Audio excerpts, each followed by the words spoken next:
Ihhovisi elikhulu lomgcini mafa kahulumeni lifuna ukuthi Iscopa singenelele ngokwelekelela iminyango kahulumeni osekutholakala ukuthi eminye yawo onyakeni wemali ka2021 kuya ku2022 isebenzise ngokweqile isabelo mali nangendlela ebingagunyaziwe.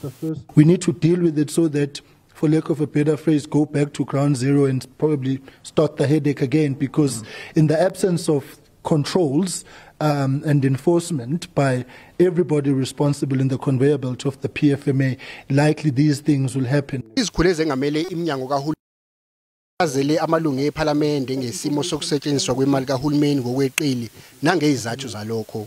The department spent 19.5 billion of the 19.7 billion allocation, so 99.7%. So there was no overspending on the vote, but there was an overspending of 6.488 million in one of the main divisions. Amalungu ekomiti leScopa akhale kakhulu ngakuchaza njengokudembesela kwehhovisi lomgcini mafa kahulumeni. Total mess. I mean, I was really disappointed to find that National Treasury seems to be so lax about things it should be very strict about.